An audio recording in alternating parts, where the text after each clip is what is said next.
Have you ever paused, amidst the comfort and security of immense wealth, and questioned the authenticity of the love surrounding you?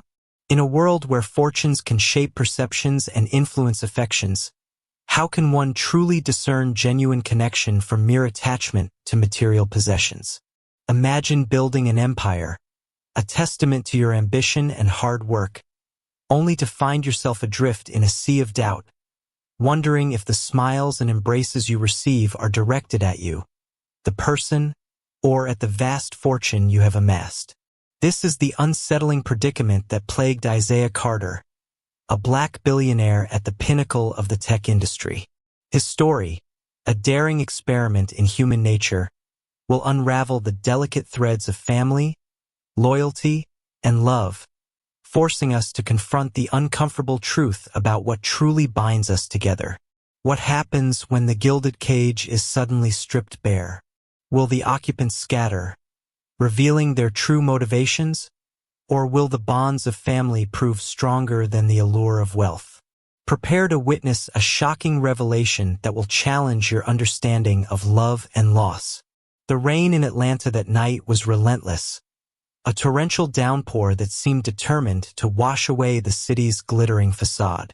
Gusts of wind howled like tormented spirits, rattling the expansive glass windows of Isaiah Carter's mansion, a palatial estate that stood as a monument to his extraordinary success.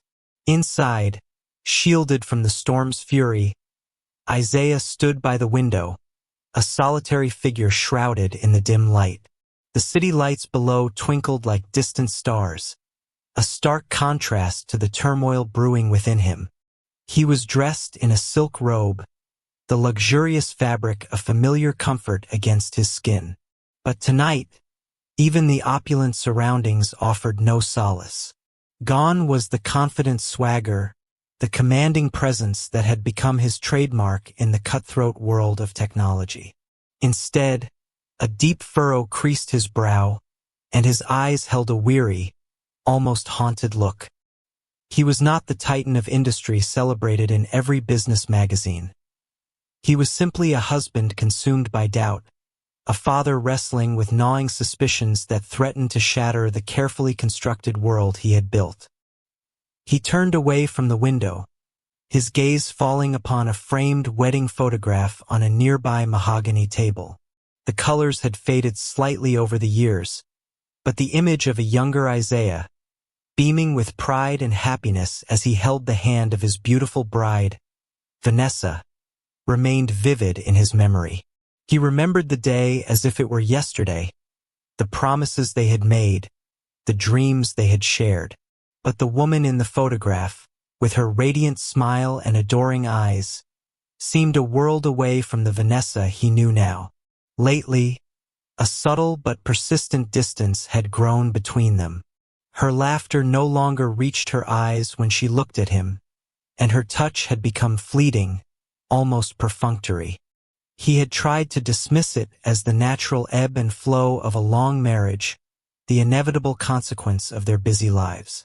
But a nagging voice in the back of his mind whispered otherwise, fueling his unease. His son's behavior had also become a source of concern. Marcus, his eldest, the heir apparent to his tech empire, had recently become increasingly assertive, demanding a larger stake in the company.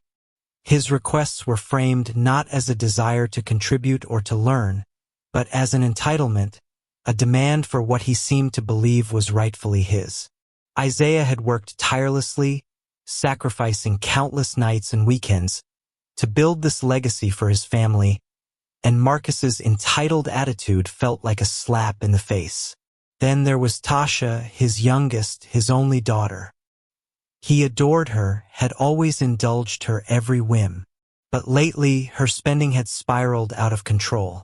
New designer bags, expensive jewelry, and lavish vacations appeared with alarming frequency. And when he gently inquired about the source of the funds, her explanations were vague and unconvincing. A knot of suspicion tightened in Isaiah's stomach. Could she be involved in something he didn't know about? Or was she simply taking his wealth for granted, oblivious to the value of hard work and financial responsibility. The weight of these doubts pressed down on Isaiah, suffocating him. He had poured his heart and soul into building his empire, not just for himself, but for his family. He had envisioned a future where they would be secure, happy, and united. But now, he couldn't shake the feeling that the very wealth he had strived to create was tearing them apart. Were their smiles genuine, or were they merely a reflection of his bank account? Did they love him, Isaiah the man, or did they simply love the lifestyle his money afforded them? He picked up the faded wedding photograph, his thumb tracing the outline of Vanessa's face. A wave of sadness washed over him. He longed for the days when their love felt pure and unconditional, before the complexities of wealth and success had cast a shadow over their relationship. A sudden resolve hardened his features. He couldn't continue living in this state of uncertainty, constantly questioning the motives of his own family. He needed to know the truth, no matter how painful it might be. A daring, almost reckless plan began to form in his mind, a plan that would test the very foundations of his family and his fortune. Without a word to anyone, without a hint to the press that constantly hounded his every move, Isaiah reached for the phone on the bedside table. His fingers hovered over the speed dial for his trusted lawyer, Mr. Caldwell. He took a deep breath, the weight of his decision settling upon him. This was a gamble, a dangerous game that could have devastating consequences. But he had to know. He had to see the truth, stripped bare of pretense and artifice. He pressed the button, and the phone began to ring. On the other end, Mr. Caldwell's familiar voice answered. Isaiah's voice was calm, firm, devoid of any trace of the emotional turmoil raging within him. "Caldwell," he said, his gaze fixed on the rain-streaked window. "I need you to do something for me. Something drastic." He paused, gathering his thoughts. "I want you to liquidate everything. Sell the assets, close the accounts, the whole 9 yards. There was a brief silence on the other end of the line, the lawyer clearly taken aback. "Mr. Carter?" Caldwell finally replied, his voice laced with concern. "Are you all right? What's going on?" Isaiah's voice remained steady. "Just do it, Caldwell. No explanations necessary. Bring me back to zero. I want to see the truth." He hung up the phone, the click echoing in the silent room. A sense of both fear and anticipation washed over him. He had just set in motion a chain of events that would irrevocably alter his life and the lives of his family. He didn't know what the outcome would be, but one thing was certain. The facade had begun to crack, and soon, the truth would be revealed. The news of Isaiah Carter's sudden financial collapse spread through Atlanta like wildfire. One day he was a titan of industry, his name synonymous with innovation and success. The next, his empire had seemingly evaporated into thin air. The abruptness of it all left the city reeling, the business world in shock, and most importantly, his family in utter disarray. Vanessa's reaction was immediate and explosive. Her initial phone call to Isaiah was a torrent of disbelief and fury. Her voice, usually so carefully modulated and elegant, was shrill with panic. "Isaiah, what have you done? Are you insane? How could you do this to us? To me?" She didn't even bother to ask if he was all right. Her concern solely focused on the dramatic shift in their financial status. The prospect of losing her lavish lifestyle, her designer wardrobe, her social standing, seemed to outweigh any concern for her husband's well-being. Isaiah, now residing in the cramped and somewhat musty apartment in South Atlanta, a stark contrast to the sprawling mansion he had once called home, listened to her tirade with a sense of detached resignation. The rain that had been his silent companion the night he made the fateful call continued to fall, mirroring the somber mood that had settled over him. When Vanessa finally paused for breath, he responded calmly, his voice low and steady. "I thought you loved me, Vanessa, not the assets." His words seemed to fall on deaf ears. Vanessa's voice rose in pitch again, her anger bordering on hysteria. "Love? How can we even think about love when we have nothing? No home, no cars, no security. Do you have any idea what this will do to my reputation?" She hung up abruptly, leaving Isaiah staring at the receiver, a profound sense of loneliness washing over him. Marcus's response was equally self-centered, though delivered with a cold, calculating anger. He refused to meet Isaiah in person, his pride apparently too wounded to face his newly impoverished father. Instead, he unleashed his fury over the phone, his voice dripping with resentment. "You have ruined everything, Father. My future, my inheritance, everything I was entitled to." He accused Isaiah of being reckless, irresponsible, and even vindictive, completely failing to grasp the depth of his father's desperation. Marcus's primary concern was the loss of his anticipated inheritance and the impact his father's downfall would have on his own social and professional aspirations. Tasha, predictably, dissolved into tears. Her initial reaction was one of utter devastation at the prospect of losing her luxurious lifestyle. Her phone call was punctuated by sobs and wails as she lamented the loss of her designer clothes, her expensive gadgets, and the endless stream of shopping sprees she had come to expect. "I can't live like this, Daddy. I need my things. Why would you do this to me?" Unlike Vanessa and Marcus, there was a hint of childlike helplessness in her voice, but even that was overshadowed by her overwhelming focus on material possessions. When Isaiah gently asked if she needed him, her sobs intensified, followed by a long, drawn-out silence that spoke volumes. The days that followed were a stark and sobering experience for Isaiah. He navigated the unfamiliar surroundings of his old apartment, a place filled with memories of a simpler time, a time before the weight of his wealth had begun to suffocate him. The silence of the small apartment was a stark contrast to the constant bustle of the mansion. But in that silence, Isaiah found a strange sense of peace. He spent his days reading, reflecting, and slowly coming to terms with the reality of his situation.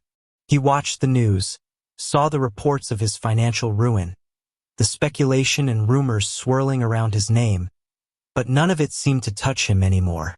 He had deliberately stepped outside that world, and in doing so, he had gained a newfound clarity. Vanessa's disappearance was perhaps the most telling of all the reactions. After her initial outburst, she simply vanished. Her calls stopped, her text messages ceased. Isaiah tried to reach her, leaving voicemails and sending emails, but received no response. Her silence was a deafening confirmation of his deepest fears. It seemed his wealth had been the primary, if not the sole, foundation of their relationship. A week later, while running a mundane errand at a local grocery store, a place he hadn't set foot in for decades, Isaiah saw her. Across the street, emerging from a sleek, expensive-looking restaurant, was Vanessa. She was dressed impeccably, her hair perfectly coiffed, her demeanor radiating the same polished elegance he had grown accustomed to. But it wasn't her appearance that struck him. It was the man by her side, Daniel Hayes, his old business rival, a man Isaiah had always suspected of harboring resentment and envy. They were holding hands, laughing, their heads bent towards each other in intimate conversation. Isaiah froze, his grocery bags slipping from his grasp, sending a cascade of oranges rolling onto the pavement. He stood there, unnoticed, watching the woman who had been his wife for over 2 decades walk away with another man, a man he had considered an enemy. A wave of nausea washed over him, followed by a sharp, searing pain in his chest. He didn't confront them, didn't make a scene. He simply stood there, a silent observer of his own heartbreak. He returned to his apartment, the image of Vanessa and Hayes seared into his mind. He sat in his car, his hands gripping the steering wheel so tightly that his knuckles turned white. The betrayal cut deeper than he could have imagined. It wasn't just the loss of his wealth. It was the realization that his marriage had been a lie, a carefully constructed facade built on a foundation of money and convenience. The reactions from his former circle of friends and business associates were equally disheartening. Those who had once clamored for his attention, eager to bask in the glow of his success, now avoided him like the plague. Phone calls went unanswered, invitations dried up, and the once frequent stream of social engagements came to a complete halt. Isaiah was no longer the powerful, influential figure they had sought to associate with. He was now a pariah, a cautionary tale whispered in hushed tones. Just when Isaiah felt utterly alone, a gentle knock echoed through his small apartment. He opened the door to find Martha standing there, her kind face etched with concern. Martha, the woman who had practically raised him, her presence a comforting constant throughout his life, held a steaming pot in her hands. "Isaiah, child," she said, her voice filled with warmth and genuine affection. "I heard what happened. I brought you some soup. You need to eat something proper." The sight of Martha, her simple act of kindness, brought tears to Isaiah's eyes. He hadn't realized how much he had missed her, her unwavering support, her unconditional love. He stepped aside, allowing her to enter the humble apartment. The aroma of her homemade soup filled the small space, a welcome change from the stale air of loneliness that had permeated the room. As Isaiah sat at the small kitchen table, savoring the warmth of the soup, Martha sat across from him, her gaze filled with a deep understanding. "Money," she said softly, her voice laced with a hint of sadness. "Money is the worst test of people, Isaiah. It shows you their true colors." Isaiah nodded slowly, the truth of her words sinking deep into his heart. He, who had stood at the pinnacle of the world, was now washing his own dishes, contemplating the wreckage of his relationships.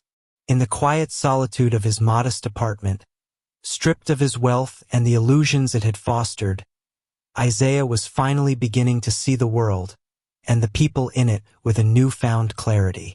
The masks had fallen, and the truth, however painful, was finally beginning to emerge.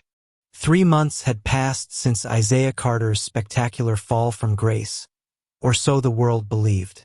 The media had a field day dissecting his downfall, speculating endlessly about the reasons behind his sudden financial ruin. Some whispered of mismanagement, others of a secret scandal, but no one truly knew the real story. During this time, Isaiah had remained out of the public eye, living a quiet, almost anonymous existence in his old apartment. But the silence was about to be broken. The announcement of Isaiah Carter's press conference sent ripples of excitement and anticipation through the media landscape. Every major news outlet covered the event live, cameras flashing and reporters jostling for the best position. The air in the grand ballroom of the city's premier hotel crackled with anticipation. Everyone wondered what the fallen billionaire had to say. Would he offer an explanation? Would he announce a comeback? Or would he simply fade away into obscurity? When Isaiah finally walked onto the stage, a hush fell over the room. He looked different. Gone were the expensive suits and the air of effortless power. Instead, he wore an impeccably tailored black vest, crisp white shirt, and dark trousers. His appearance was understated yet exuded a quiet confidence, a sense of inner strength that had been absent in his previous public appearances. His every step was deliberate, carrying a weight of purpose that commanded attention. He stood at the podium, his gaze sweeping across the sea of faces before him. The silence in the room was so profound that you could hear a pin drop. He didn't rush into his statement, allowing the anticipation to build. Finally, he spoke, his voice clear and resonant, cutting through the silence. For the past 3 months, he began, his eyes steady. The world has believed that I lost everything, that my company, my fortune, vanished overnight. But the truth is, he paused, letting his words sink in. I didn't lose everything. I simply wanted to know who would remain when everything was gone. A collective gasp rippled through the room. Reporters scribbled furiously in their notebooks. Cameras flashed incessantly. The carefully constructed narrative of Isaiah Carter's downfall was being shattered before their very eyes. Just then, a figure appeared at the back of the ballroom. It was Vanessa. Her face was pale and drawn, her eyes wide with a mixture of fear and desperation. The polished composure she usually maintained had completely crumbled. Daniel Hayes, the man she had been seen with, was nowhere in sight. She stood frozen for a moment, as if unsure whether to stay or flee, before slowly making her way through the stunned crowd towards the front. Isaiah watched her approach, his expression unreadable.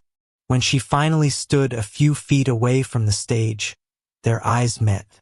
The years of shared history, the love they had once felt, seemed to hang in the air between them, now overshadowed by the bitter taste of betrayal and disappointment. Vanessa, Isaiah said, his voice surprisingly gentle, yet filled with a profound sadness. I loved you with everything I had, but you loved what I had, not me. Tears welled up in Vanessa's eyes, and a choked sob escaped her lips. The weight of his words, spoken so calmly and with such quiet conviction, seemed to finally break her. In front of the assembled media, under the glare of countless camera flashes, Vanessa sank to her knees, her body racked with sobs. I'm sorry, she cried out, her voice barely audible above the clicking of cameras. I was scared. I didn't think you needed me. I didn't think love was enough. Isaiah stepped down from the podium and walked towards her. The crowd held its breath, unsure of what he would do. He reached down and gently took her hand, his touch surprisingly tender. But instead of pulling her up, he placed a folded piece of paper in her trembling hand. It was a letter of divorce. He looked at her one last time, his eyes filled not with anger or resentment, but with a quiet finality. Then, without a word, he turned and walked away, leaving Vanessa kneeling on the floor, surrounded by the flashing lights and the murmuring of the stunned reporters. The lie had been exposed, and the consequences were now unfolding for all to see. A few months later, the whirlwind of the press conference and the subsequent divorce had subsided.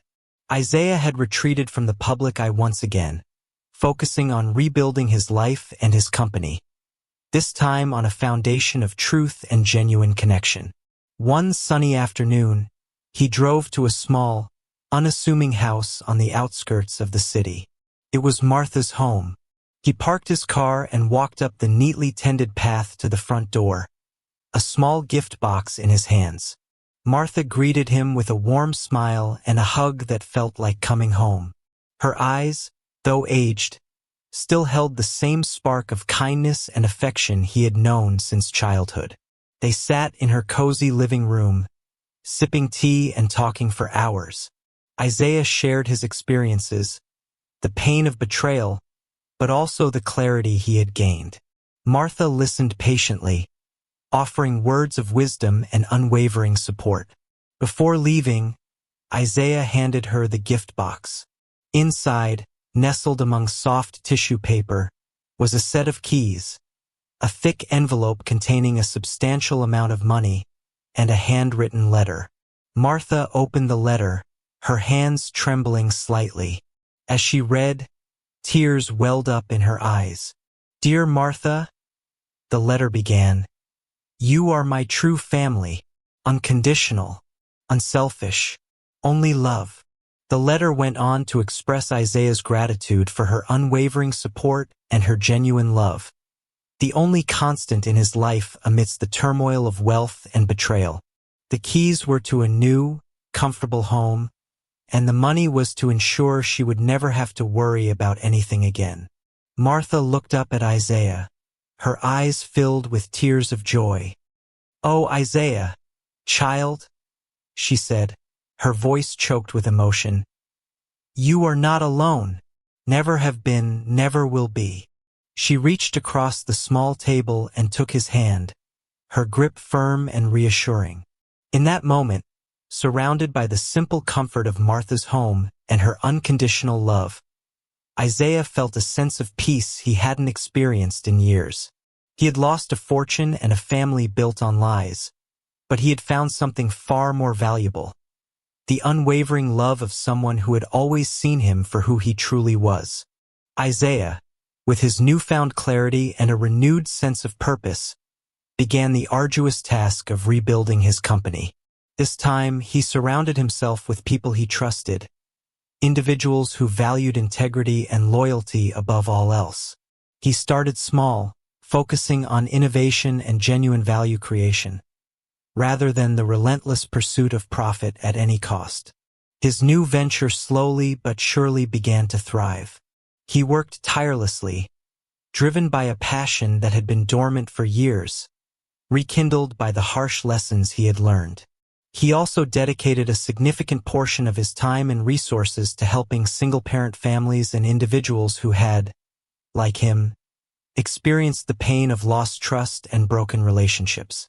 He understood their struggles, their doubts, and their yearning for genuine connection.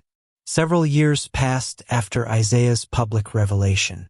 The dust had settled on the dramatic events, and life had moved forward for everyone involved. Marcus, having experienced the stark reality of a life devoid of his father's financial support, had undergone a significant transformation. The initial anger and resentment had slowly given way to a grudging respect for his father's resilience and a dawning realization of his own shortcomings. The world of inherited wealth he had taken for granted had vanished, forcing him to forge his own path. He started at the bottom, taking an entry-level position in a completely unrelated industry. The work was hard, the pay was modest, and for the first time, Marcus understood the value of earning his own living. He occasionally saw news articles about his father's rebuilt company and his philanthropic endeavors. A flicker of pride, mixed with a profound sense of regret, would stir within him. He knew he had acted entitled and selfish, and the memory of his harsh words to his father during that difficult time still stung. One day, after much internal debate, Marcus decided to reach out. He found his father's contact information through a mutual acquaintance and sent a simple, heartfelt email. It wasn't an apology, not exactly, but more of an acknowledgement of his past behavior and a tentative step towards reconciliation. He didn't expect a reply, but a few days later, an email from Isaiah appeared in his inbox. It was brief, simply inviting him to have lunch. The meeting was awkward at first. Years of unspoken words and hurt feelings hung in the air. But as they talked, tentatively at first, then with increasing openness, a fragile bridge began to form between them. Isaiah didn't dwell on the past, but he listened intently as Marcus spoke about his experiences and the lessons he had learned. There was no immediate return to the easy familiarity of their former relationship, but a seed of understanding had been planted. They agreed to stay in touch, to take things slowly. Tasha's journey was also transformative, though perhaps in a less direct way. Her initial foray into the world of work had been humbling. She learned the value of $1 and the effort required to earn it. While she still appreciated nice things, her perspective had shifted. The constant need for validation through material possessions had lessened, replaced by a growing sense of self-reliance. She had been deeply ashamed by her mother's actions and the public spectacle of the press conference. The realization that her mother's love for her father had been so conditional was a painful blow. She hadn't spoken to Vanessa since that day. Tasha also eventually reached out to Isaiah. Her approach was more emotional than Marcus's. She called him, her voice trembling, and this time, the tears were not of anger or entitlement, but of remorse. She apologized for her behavior, admitting that she had been spoiled and unappreciative. Isaiah listened with a patient heart. He understood that their upbringing had played a role in shaping their values. He didn't offer immediate forgiveness, but he acknowledged her sincerity and invited her to visit. Their reunion was tearful but ultimately healing. Isaiah saw a genuine change in his daughter, a newfound maturity and a deeper understanding of what truly mattered in life. They began to rebuild their relationship, slowly, based on honesty and a shared understanding of the past. The relationship between Isaiah and his children never fully returned to what it once was. The scars of the past remained, a reminder of the fragility of family bonds when built on a foundation of wealth. However, through the crucible of his audacious test, a new, more authentic connection had begun to form. It was a relationship built not on financial dependence, but on a shared experience of loss, learning, and the slow, steady process of forgiveness and understanding. While the empire Isaiah had initially built might have crumbled, the potential for a genuine family, built on the foundation of truth, had finally begun to take root. One evening, standing on the balcony of his modest new home, overlooking the glittering cityscape of Atlanta, Isaiah smiled. The rain had stopped, and the stars twinkled brightly in the clear night sky. He thought about Vanessa, about Marcus and Tasha, and about the painful journey he had undertaken. He had lost a marriage built on illusion, and children who had valued his wealth more than him. But in losing everything, he had discovered what truly mattered. "When I lost everything," he murmured to himself, his voice filled with a quiet contentment, "I finally found what I truly had." His new empire was not built on billions of dollars, but on the solid foundation of truth, integrity, and the unwavering love of a true family. And in that, he had found a wealth far greater than any amount of money could ever buy. If this story resonated with you, please like and share this video. Don't forget to subscribe to our channel so you don't miss other touching and meaningful stories. And now, we invite you to watch another video on our channel, which will surely bring you moments of relaxation and deep reflection.